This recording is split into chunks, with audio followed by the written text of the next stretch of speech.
Welcome to The Kid is in School, where we talk about whatever we want since our kid is not here to interrupt us. But we don't have a lot of time before the bell rings, so let's get right into it. We're back and I'm feeling good. Oh, what's the impetus behind feeling good this time? The chance to talk, I guess, during the day when I'm alert, I'm fully caffeinated. But I also like watching TV with you at night, as you know. That's the other way we connect. Yeah, I think that's the way that you wind down is through television. But you wind up with coffee, and I made the coffee for you today. I don't drink it, but I made it for you. Hey, you made it pretty well. I will say that. I appreciate that.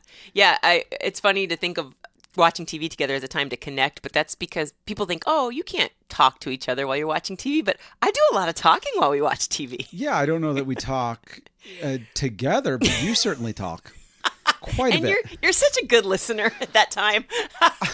It does. You're so quiet. Make me wonder, do you know you're talking? That's a great question. Or am I just thinking out loud? Because several times in the day, you'll say, what? And I'll say, nothing. That was to myself.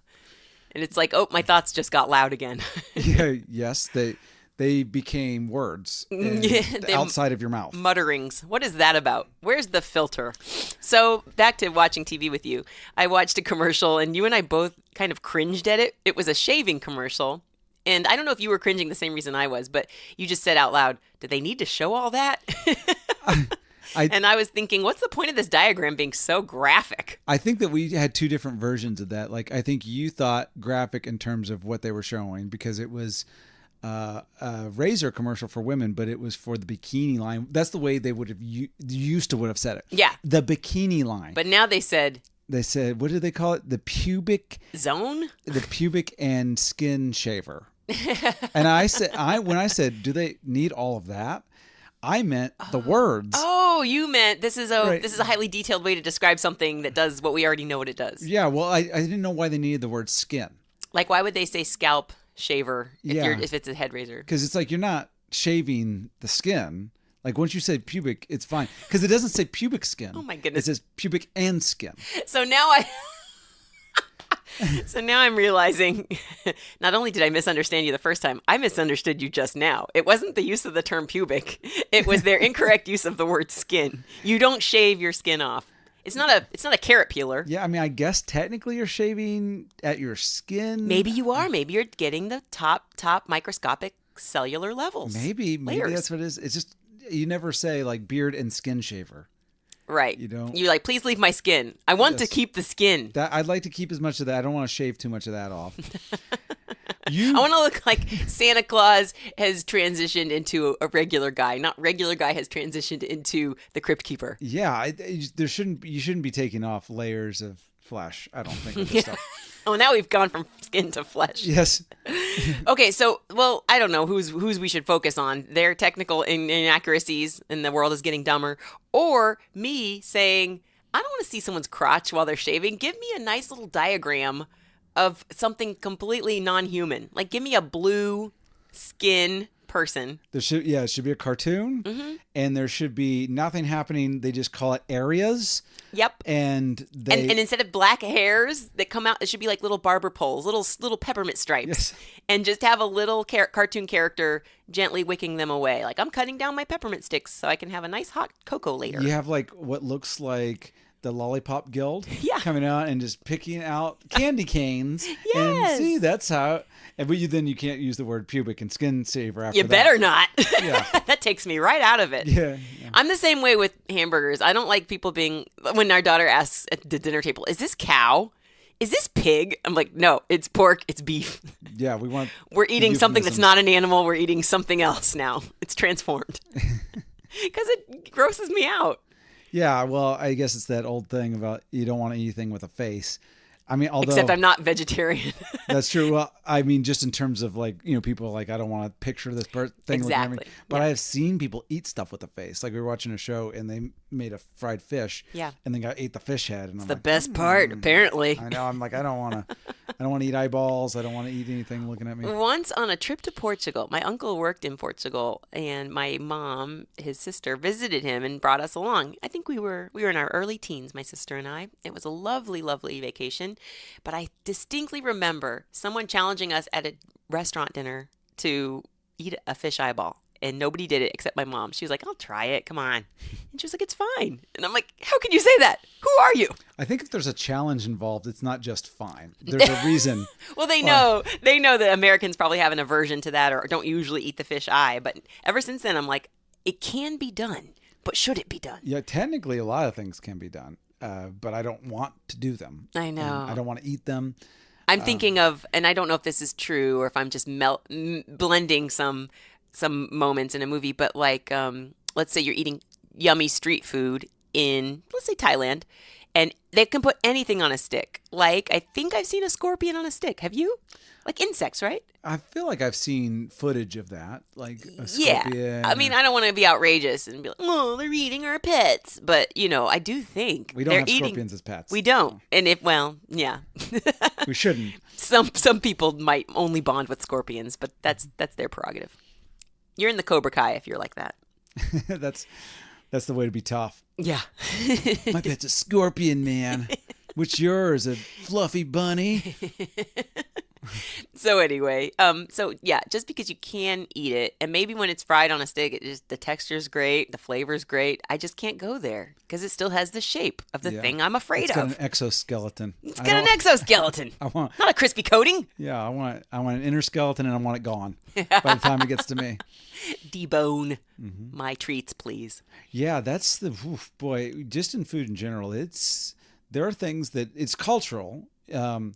What people find gross and what they don't find gross. Because it definitely, there's the old American thing of like, oh, this culture's food's gross or they're eating this kind of animal. But I actually worked when I was early on working at a bank, investment bank. There was someone in the accounting department that I was working in that she's Chinese, like she's first generation here. Okay, so she's Chinese American. Yeah, so her parents had immigrated. Yeah. And she had never eaten a hamburger. Wow. And she was in her 20s, right? Yeah, she was in her 20s. She was your age. Yeah, we were both in our 20s. And so she was like, this just really grosses me out, the idea of a bunch of squished up meat, mushed up together to the form of a patty. Right, and you can't even be sure if it's one animal or many animals. Yeah, so she had been so used to, no, you know what kind of meat you're eating when you see it. It looks like that. It comes. Yeah, not the meat in a factory is a little strange. Once I saw how chicken nuggets were made, and I didn't like it. Yeah, well, I guess what she would need to see it go through the grinder. So she'd have to see what the beef was going through the grinder and going, okay, I see A to B here. Would that help? Yeah, it's hard. I love that story because it reminds me of how, that was probably my introduction when you told me at the time of like, oh yeah, just because it's familiar to me doesn't mean it's not gross to someone else. Yeah, well, if you look at a lot of foods that maybe we get accustomed to when we're young, if you didn't know what, let's say, hush puppy was, maybe you'd be like, what exactly am I eating? Yeah, it barely has any nutritional value. Yeah, it's very far from the corn it started out being. Right, because it's essentially fried cornbread. Yeah, it is, but there's more to it than the cornbread part. Like I thought it was cornmeal mixed with egg, and no, I guess that's cornbread. I don't know. I've never made it. I've only gotten it at places. My version of cornbread is just a box of Jiffy. You put it in a bowl and add water. Yeah, which is sad in itself. Really a lot of fried things.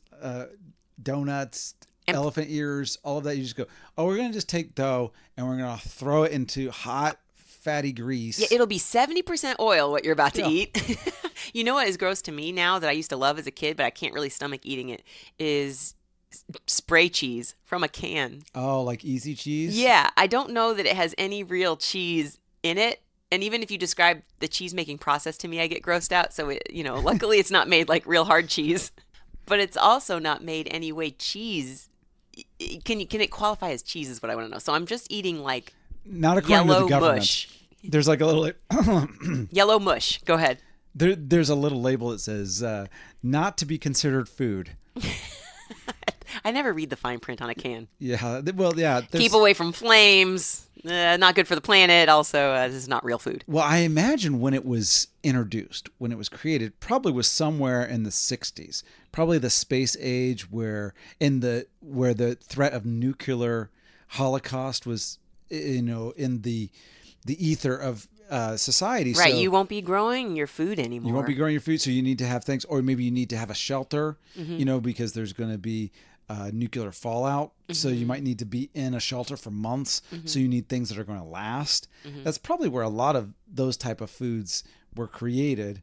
The Twinkies that last forever. Right. Preservatives that amazingly keep your food fresh for a full year. Right. But then that never happened. We never had nuclear war. So you had all of these products that these companies have invested into. Oh, they just doubled down and kept making them. Now they got it, instead of it being about, maybe a working mom or survival. It's now, hey, it's a cool kid with glasses and a skateboard. And man, this is the way you eat your cheese now. Yeah, you want to stick a pretzel stick in this little cup of squeezed cheese. Yeah. Cheese spread. I spray it on my cracker. What do you do to yours? Oh, you something radical. Oh, you're right. They had to. You're right. They had to market it to us in a different way, so that we bought it. I totally bought into it. But there's a lot of processed food I don't question, like gummies, for example. Like gummy bears. Yeah, anything made with gelatin. Yeah, gummy vitamins, gummy gushers. Like candy, anything chewy, or with an artificial color and an artificial flavor. That doesn't bother me at all. I'm like, science is cool. Look at the technology. Yeah, and I mean, there's the flip side of it, of saying processed or chemicals. Yeah, is that technically all food is made up of chemicals. Like, it's just whether it's artificially created or it's something you find in nature. That is true. There's a dermatologist I follow on YouTube who constantly, when she's talking about sunscreen, will say, this is organic, and that means chemicals. This one is non-organic, and that means made of minerals. Because if you hear organic, you think, oh, good for me, must be the mineral kind. So she always wants to clarify, like, just a reminder, I'm a scientist, and we do use chemicals on purpose, and it's good. But you and I differ here, I think, maybe, let me know, when it comes to cancer-causing agents. You're not as spooked by them as I am. So I don't eat this with red dye because that's been linked to cancer. You're like, in a rat. In huge doses. Yeah, well, that's the thing about scientific literature in general. We kind of talked about scientific stuff in one of the past episodes, but I think in terms of scientific literature and like studies, you have to be able to read them. And I'm not necessarily the best at reading those.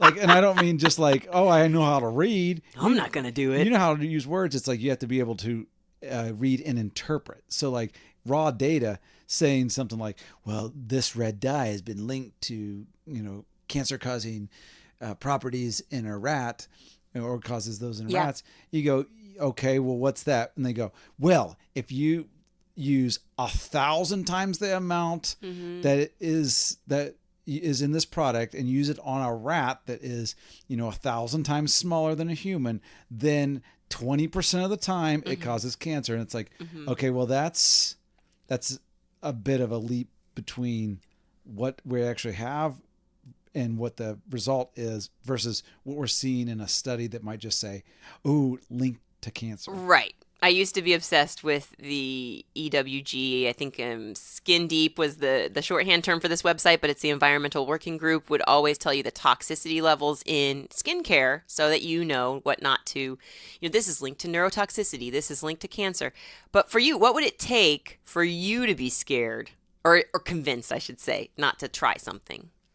Well, I don't try cigarettes. I've never tried a cigarette ever in my life. And that campaign worked on you? Yeah, that one worked pretty well. Say no to drugs. You didn't trust Joe Camel. You didn't like the look of that camel. No, but see, that's the thing. Things that are, we see a causation there, not some, possibility of correlation. This is causation. We know cancers cause cancer in whatever the percentage of people is. Right. And well, we've had human guinea pigs for the past few decades on cinema, really, on film. You can see what happened to people who used to smoke in the 30s and how they ended up. Yeah, we know what alcohol does to the body, we know what drugs do to the body, we know what cigarettes do to the body. And people tend to overlook those type of things, especially like in alcohol and drugs, because they want the immediate feeling that those things give them. But it's pretty clear that they're linked to a lot of dangerous things. But people will be more afraid of something that's probably a more benign or less likely to be a problem, or might be a problem if you're using, let's just say, aluminum deodorant Right. 3 times a day for 100 years. This causes something. Alzheimer's. Yes. So you're not afraid of Couldn't think of the word deodorant. for some reason. I but noticed, yeah, Alzheimer's. between you and me, and you're the one that uses aluminum deodorant. Between you and me, you're not afraid of aluminum deodorant, but I don't use that. And I do. Stink. Oh, wait. That's not what you were going for. You were going for something else. I just want to educate the listeners that you can also take this route where if you use benzoyl peroxide wash on your underarm skin, leave it in the shower for a few minutes, and then rinse away, you will cut down on the bacteria that leads to the bad smell in your armpits. So you will not stop sweating, but you will smell lovely. You'll have these beautiful sweat rings that smell like whatever perfume you've put there. I love those sweat rings. Sweat rings, they're the new thing. You and I have noticed that underarm hair is coming back for women. Oh, yeah. I saw some on an episode of Will Trent. Yeah, Erica Christensen was rocking that stuff. I was like, go ahead, girl. And you were like, please go off of my screen, girl. Yeah. Well, I think even in that moment, I stopped the show, and I don't know that it was a confession moment, but it was just more of I'm getting this out of my system, is that I said, I find body hair repulsive. Yeah, you did. And I was so tempted to challenge you on that or be like, oh yeah, I'm growing mine out next month. But I was just trying to practice just listening to you and letting you feel heard. And it's not a male female thing. I don't want to see body hair on men either. Like, I don't do anything with my body hair other than my beard. But right. So somehow you have a blind eye to your own, or do you just accept it? Or do you loathe it? I guess I just accept it. Chest hair is okay to some degree, I think. It's like an area rug. Yeah. On your torso. Yeah, I think I'm okay with that. Like leg hair, underarm. There's things that I guess I've just grown to accept. Yeah. But preferably, I still find like neck, shoulder, back hair on men very disturbing. Ear hair is up there for me. It's a little like, oops, what's that doing there? Yeah. Not that I could expect them to change anything about it. I know I wouldn't touch my ears. Dude, that's a sensitive area. Nose hairs. Your daughter tells me I have a mustache. Oh, really? But I'm like, look again. She's like, I see it. It's plain as day. And I'm like, nah. Well, there's also things. like the upper thighs that men will be hairy on their upper thighs. So like Magnum PI. Like, the shorts can't be too short if I'm seeing the hair. Then it's like Teen Wolf, isn't it? Yes. I don't. You are so funny that you have an issue with that. I just don't know why. I just accept it. Even when I see women with armpit hair, it's not even jarring. It's more like, oh, like when you see twins on the street. Oh, look at that. That's what it is to me. It's like seeing twins. To me, it's more like seeing twins if they were at the freak show. Like, I knew you were going to say it. Conjoined twins? Not necessarily conjoined twins, but okay. like the ones that are very bizarre looking. Like they both have, full beards. Sure. Bearded ladies. Or one, they both have like snake arms or something like that. Yep. Oh, you haven't seen this, but there's an activist about I don't know her name. I don't know her ethnicity, but she has a full beard and she grows it and she rocks it and still wears makeup and, dolls herself up in other ways so that she can embrace that about herself. I mean, it's inspiring when you see someone who is so unbothered by this very unusual thing about themselves. Mm-hmm. It's kind of cool. Yeah, and I wouldn't reject a human being based on these things. You're just privately repulsed. Everybody has their thing. I don't like certain things. I don't know why this is. There's turnoffs, and body hair is a turnoff. You know what's funny, and this is so hypocritical of me, is I don't like when adults. I don't care about kids, but adults have long fingernails, and especially if you're a male and you don't paint them. I'm like, what? It just feels so like opium den to me. It feels very throwback, and I'm like, what are you, a character in a Sherlock Holmes novel? Get over yourself. I feel like they're role playing or LARPing or something. Yeah, that's the thing. I don't, fingernails in general, it is a little odd when I see a man with long fingernails, partly because, I've played basketball for, all of my life, and long fingernails in a sport like basketball is a no-no because if you foul somebody, like, which is just hitting somebody with your hand, not necessarily on purpose, but going for the ball and things happen. If you have long fingernails, you can scratch their skin up. Of course. And and that happens all the time. So and jack your own fingers up. Yeah. Ooh, that would hurt. And so just generally speaking, you keep your fingernails shorter because you don't want to have ripped into somebody else's skin. Right. And sometimes people will say that, get fouled and their fingernails are too long. And it's always like, cut your nails, bro. Cut your nails. Tell me, does this come up in Joanna Man? I've never seen Joanna Man. You haven't? I haven't either. No, I thought you might have seen it. Well, I think part of that is because I've only seen a couple basketball movies, probably ever. Yeah. And a lot of times they just aren't any good. I don't like basketball movies either. They're not for good different movies. reasons. I can't tell that they're not playing well. That's your pet peeve. I just don't like that I don't like the game. You can tell they're not playing well, but there is Hoosiers is a great movie. It's a great movie, and then the basketball, they've figured out how to make it look like basketball. I've seen Hoosiers. And I think because they have basketball players, like people that are acting in it. Blue Chips, those are actual NBA players. I remember Blue Chips. Yep, I've seen that, but I have not seen Air Bud. How accurate is Air Bud? Well, that golden retriever is pretty good. He's talented. Yeah, he looked like he could play. And so, now I'm saying it. I've seen a lot of basketball movies. He Got Game, but it's an NBA player. Yeah, you're right. I forgot about that one. No, that one I haven't seen. I was thinking of Love and Basketball with Sanaa Lathan and I think Common. You just mentioned one I've not seen. Okay. Although I think Common was a basketball player. Oh, snap. So there's some people that, are either in the rap world or acting world, comedy world, who did play on some level. Mm-hmm. So if you have those people involved in a movie, it looks a little better. Then there's one with Marlon Wayans called The Sixth Man, where it's a comedy where I think he dies and then helps the team as a ghost. Oh yeah, it's like in the vein of Ghost Dad or not Being There, but what's the one with Steve Martin? Anyway, go ahead. And Lily Tomlin, remember they were in one? Oh yeah. I'm blanking on that one. I'm remembering Sixth Man, but I can't remember. There are so many ghost movies. Okay, so Sixth Man's a ghost movie, but it's a basketball movie. Yeah, and it's pretty bad. There's the Will Ferrell one, Semi-Pro, and haven't seen that. I've now named half a dozen basketball movies. I do remember you saying Andre 3000 doesn't look like he's playing basketball for real in that one, right? If I remember, it's been a while since I've seen it. He looked pretty bad, if I remember correctly. It was kind of like, why you couldn't get anybody else? Because it's not like if you get Andre 3000 to be in a movie, he's not in a lot of movies. No, he's in a lot of cool music videos. Yeah, so you're hiring him thinking probably he can play basketball, and it looks like he cannot. And so they said Al Pacino said he couldn't dance in The Godfather, but they still have that memorable scene. So I guess Francis Ford Coppola did a little movie magic to make it look like he could waltz. Yeah, they just in the wedding scene.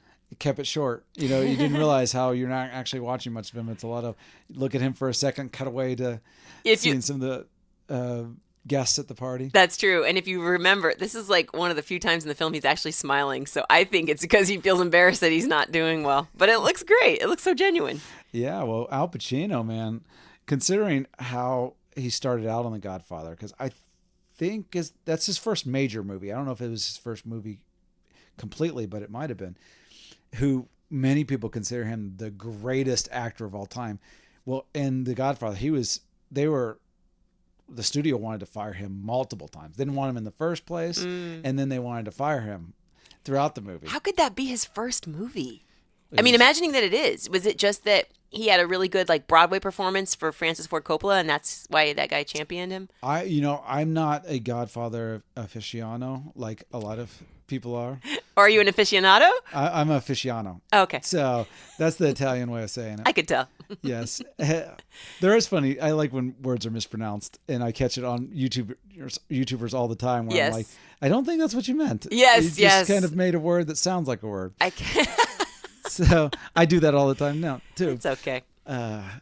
So it's something where I don't know all the history of The Godfather, but that is one of the things where I'm like, I don't think that he had done much. I think he was more into theater, or he had been doing theater. Sure. And the way I kind of maybe understand the late 60s, early 70s in terms of the acting world was there was a lot of theater going on in New York and experimental theater and that people in film would look for actors Oh in man, theater. those were the days. Yeah, If so- only. Now you have to be an influencer with a following. How Yeah, annoying is that? Yeah, just You could have think- just been a weirdo on the corner. I know. Well, just to think about that, like how that would be will have changed. Like even saying like Andre 3000 being in a movie, but that's 20 years ago. Mm-hmm. Now it is. It's like, oh, do they have an Instagram following?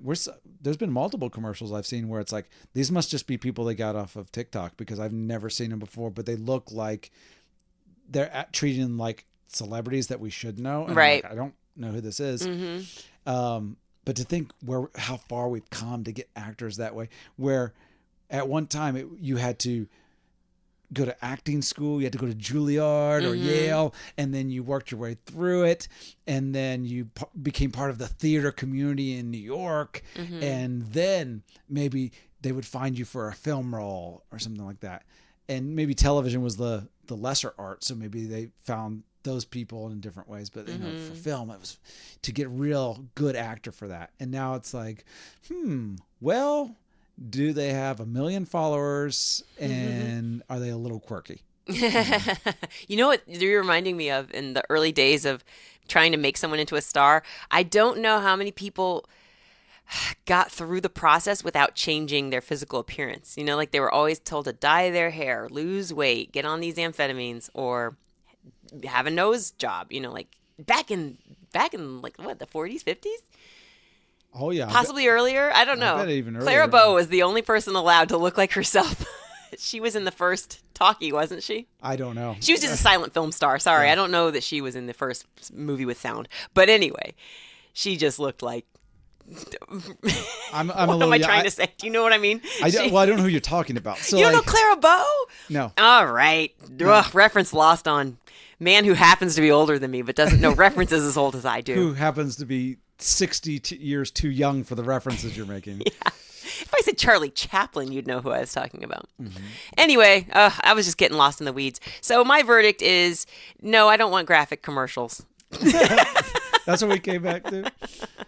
Well, it's interesting. Like even thinking like in terms of how entertainment, maybe society has changed with what we deem as great or want to see in movies and television. Maybe the argument of like the greatest of all time. Like Al Pacino, many people consider the greatest actor Right. of all time. Yeah. I mean, the question kind of can be posed out there. Is there even such a thing as greatest of all time? Is there the best to ever do something? Because Michael Jordan is, lauded as the greatest of all time in basketball, but then there's LeBron that people are like, well, no, he is. Are his stats better than Jordan's at this point? Well, he's played longer. Okay. There's So a clarifier, a he's- qualifier right there. Right. He started younger and he's played longer, more consistently. But So, he like, couldn't do it without Mike. well, Maybe he could have. it's tough. It's tough to even like judge eras of something like Because he didn't play at the same time as MJ, so. right. And there's different ways, different styles of playing. There's different, when, for example, Caitlin Clark, who is the all-time leader in college basketball points scored, who just got that record now. And this is 2024. She beat out, they say, Pete Maravich, who played he was in college in the 60s, Pistol Pete. And, even saying that she beat that record, first of all, she hasn't scored more points than there's a woman that had scored more points than this. Okay, so she's not the highest scoring woman player. Yeah, that's just that the way that women's basketball was structured then was not under the NCAA. It was under a different thing. And so this person had scored more maybe in the 70s. Had a smaller ball and a lower hoop. Well, didn't have a lower hoop, but they still have a smaller ball. Okay, well then nothing was different. but it was just a different organization. So, but it was still college. It's kind of what the college women played in. Oh man, give And that so- lady her flowers. Yeah, well, that's the thing. They're not. They're basically because they want to compare her to Pistol Pete because Pistol Pete is the highest points scored ever in college basketball, a record for men who probably will never be broken Okay. because people don't play college this long anymore. That was his reason. He stayed too long. Well, back then, first of all, he only played 3 years. Oh, okay. But he played sophomore, junior, and senior. He wasn't held back. No, but you were not allowed to play as a freshman back then. So he has one whole year that he didn't score any points because he wasn't allowed to play. Mm. Caitlin Clark's played 4 years now. And also, he didn't have a 3-point line. Oh. So he did it all with 2-pointers? Yes. Wow. Well, and free throws.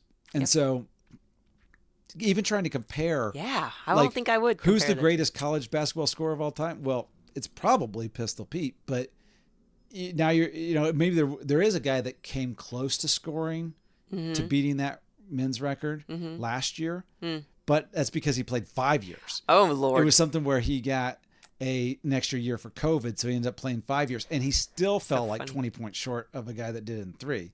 And this guy makes like 8 3-pointers a game or something. They need you in there to point out all the inaccuracies. You'll be like, if you guys really want this title, here's what you have to do. Well, stop comparing 5-year students to 3-year students. It's clickbait, essentially. It's like what you want is you want people to look. So, like, in terms of greatest, do you even think there can be a greatest of all time of anything? It's a good question. It sounds like... Is there a greatest of all time Right. comedian? It sounds very philosophical. My first instinct is to say that it's subjective, so the answer is no. You can't have art that's better than other art as long as there are different eyeballs to perceive it.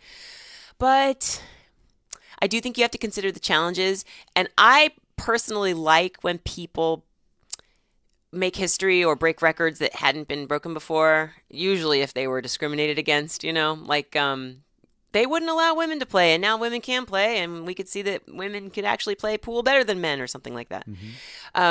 By the way, the person that beat Pistol Pete, that would come close? Caitlin Clark or the man? Not Caitlin Clark. I'm saying, you said, could there be someone better than Pistol Pete? And my answer is yes. It's multi-universe Pistol Pete who got to compete as a freshman. He's the only one. Yeah, the multiverse? Yeah, the multiverse. So anyway, so I guess technically no, but my simple mind will say, well, sure, there's the greatest. I mean, there's some people who just have undeniable talent that have an impact on people, and you can't take that away from them, the masses. It's tough because, thinking about comedy, which is, we know comedians more than just about everybody on the planet. There's other comedians that know comedy. Do we know comedians more than we know anybody else, or do we know comedians more than anybody else knows comedians? I don't. How did you mean that? Let me back up because I don't. Now you've confused me on that. But like, we know the history of comics and comedians and know who comedians are. The large number of comedians in comedian history more than the average person on the planet, more than almost everyone on the planet. That is not a comedian. Therefore, got it. So we're kind of like professors of comedy. It's called the Guinness Books here. Yes. Look at us. We just other comedians know comedy too because we tend to research it. Not all comedians know. Like I've talked to comedians that never heard of Richard Pryor, and it's like, maybe you want to learn a little history here. Escándalo. Who Richard Pryor is considered by many the greatest of all time. That's right. But so is Eddie Murphy. Yeah. And so is Dave Chappelle. Bill Cosby. And so is Bill Cosby. And can you separate the art from the artist? Ooh, that's a hard one because... Can you separate the goat from the art? Yeah, goat from the oat. Right? Can you separate the goat from the oat? You don't want to separate a goat from the oats, okay? You don't want to see what that looks like. So there are people where it's like, Steve Martin was the first arena comic. Right. So you go, is this... is he the greatest? And I think there is none because it's Bill Cosby really could have been considered the greatest, but then something happens. We learn something about this person that is so horrible that you can't even enjoy their comedy anymore. So even if they were the funniest or the greatest, you learn something else. Right. And you go, oh, none of this is funny anymore. Like I can't not think about that when I see them. Like, right. It impacts the effect they had on you. I'm thinking of, this isn't even real, but J-Lo gets praised for her good looks through the years or her inability to age or whatever. And if you found out that, in order to do that, she has to like destroy 20% of the planet, like if you found that out, like, oh no, she's been causing climate change. just by me appreciating her looks, it's been ruining my future. Let's put that out there. J-Lo is causing climate change with her youthfulness. Like that is how she's getting it. It sounds far-fetched, but with the resources these wealthy people use up, I swear. So yeah, it does become a moral dilemma of that impacts the way I looked at everything they've done before. Yes. And then there's some people who will never know the gross history of this person. Like I said this when we first started hearing about Bill Cosby, and what he had done was, if he had just died 5 years earlier or a couple years before all of that was released, it would have his legacy would have never been tarnished. I think people would have said rumors and stuff, but it's like, there's nobody to sue, there's nobody to put on the stand, trials and scandals. When somebody's gone, they're kind of gone, and like that opportunity to expose them. It's true, because then if I point out that Elvis Presley dated Priscilla when she was underage, and so technically if they, consummated the relationship, he'd be a pedophile. And people are like, oh, come on, that's the king. Yeah. And on the internet, I mean, like in the comments, if someone ever says that in an Elvis post, they're like, get out of here with that. And heaven forbid you bring up the allegations against Michael Jackson. Somehow Instagram is always posting an MJ video, and I don't want to see it necessarily. Like, I'm well familiar with the music, but then I can't help but click on the comics, and they'll be like, don't know how you can listen to somebody after knowing what he did. And there's like all these people coming in like, you can't prove it, you weren't there. And I just can't stand it. Yes, I was. Yeah. Yeah, it's we all were there. That's the thing. Like, we all could see his bizarre behavior. Yeah. Anyway, I'm not going down that hole. He actually filmed a lot of his bizarre behavior, just so you know. He made money off of it. Yeah. We all danced to it. Like, how can we say we weren't there? Have you ever seen Thriller? It's kind of weird. So the idea of, there being this, it's hard to separate them. There's always going to be some people, like you said, who won't hear about it. Right. Especially if they're dead. For sure. And Richard Pryor being considered the greatest of all time for a lot of comics and a lot of generations of people. Well, I kind of consider like that Richard Pryor, because he passed away many years ago, and he was very honest about who he was on stage too. So like true. They kind of diffused some of it, but he was a drug addict. He was abusive towards women. He was threatening, and he even does a whole bit about essentially menacing either his wife or his girlfriend. About, he gets a gun out, she's trying to leave him, and he's shooting the car up, and he's Yikes. like, "You're not doing it in my car," and he's going through and he's making it very funny. But if he was doing that in let's just say 2020 or 2022. Yeah, BuzzFeed article. Yeah. Why are you celebrating domestic violence? Right. He would have been canceled on these things. Like, you couldn't have had a guy doing what he did to women in the modern era and have anybody looking at him and going, oh, it's just Richard Pryor. It's like he would have gone down. Is it fair to say that at the end of everyone's life, they all get canceled? God cancels you. God canceled you. It has something to do with what you did on your time here on Earth. That's a whole series of greeting cards we're going to make. God canceled you. He knows what you did. It's next to the sympathy section, but it's I don't have so much sympathy section. Yeah. It's the non-sympathy. Yeah, when you're mad. I just wanted to send some unsympathies to you. My unsympathies to you and yours. It's very healing for me. Yeah. Yeah. I don't know where to go with that, except that we have to get to the drawing board with that business idea. I mean, we're trying to make money right now. That sounds like gold. Well, if we were just the greatest of all time at something, then maybe we could. But it's something. Oof, boy, but there are people who don't have scandal who really, I think, they're underrated in terms of their actual skill and ability. Like Sinbad is probably one of, if not the most talented stand-up comedians ever. And ability and just sheer power on stage. This is a Sinbad Stan podcast, by the way. You will never hear Sinbad slander coming until he passes away and we find out something new, some skeleton in his closet. It's too late. It better come out before. Once you're dead, it's too late. You're locked in stone. He's one of the first comedians I saw, so I love him. Go on. Yeah, well, this is like, to talk about greatest of all time. This is where a trait that I will say about a comedian that is going to be on that level is that, and I say this about Sinbad. Sinbad could have followed any comedian probably in history. right? Which just means to go after him, perform after. So Yep. if he were to follow Jerry Seinfeld, that means Jerry Seinfeld would go first, and then Sinbad would go. And you think he would still... And I think he would crush. I don't think that there's anybody he couldn't have followed. When you say you can't follow somebody in comedy, that means no matter what you do, it's going to be a letdown after what they just saw. So What about Dat Fan? if anybody's left in the audience, I'm just picking a modern day comedian to be facetious. Yes. I'm not saying anyone is bad at their job. Okay, but yeah. Yes, but in terms of that, not very many people in history could have followed Sinbad, though. There's a few. There's some comedians that, yes, you could see Steve Martin after Sinbad, or you could see maybe Richard Pryor, or you could see Joan Rivers after Sinbad, but not a lot. I think almost all, like, let's just even say Norm Macdonald, a great stand-up comedian like that.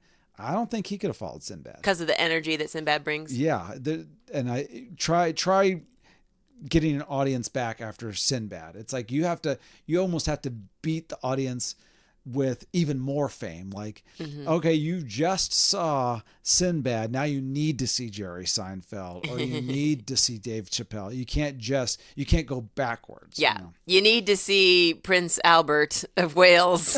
if it's, or just Prince. The 1900s. Oh, Prince. Yes, of course. There you go. Sinbad can't follow Prince. Yeah. No, I was just imagining vaudeville days. Can Sinbad follow someone doing a really great vaudeville bit like the Marx Brothers? Yeah, well, talking about what he talked about in the 90s. Yeah. They'd be like, okay, first of all, there's a black man on stage. And he's really black, not a white guy dressed as a black man. Who allowed this? Yeah, this man. That's not Al Jolson. Yeah. I'm mixing too many eras. But anyway, secondly, they would be like, what is he wearing? What is this futuristic outfit on this man? Is he I don't wearing recognize a circus tent? Is it I was going to say, is it a parachute? And thirdly, what would be something he'd reference? What is a Capri Sun? I'm trying to think of the 90s. You ever try to get that straw in there? Yeah. You ever try to suck out the last of the juice and your cheeks go? People are like, I don't know what he said. That's what people listening to the podcast right now are saying. I have no idea what they just said. Thanks for joining us today. If you had a great time, let us know on social. Follow Kid is in School on Twitter and The Kid is in School on Instagram. Subscribe so you don't miss our next episode. Be sure to throw us one of those 5-star ratings and share with your friends. Oh, and do it quickly before the kid gets home.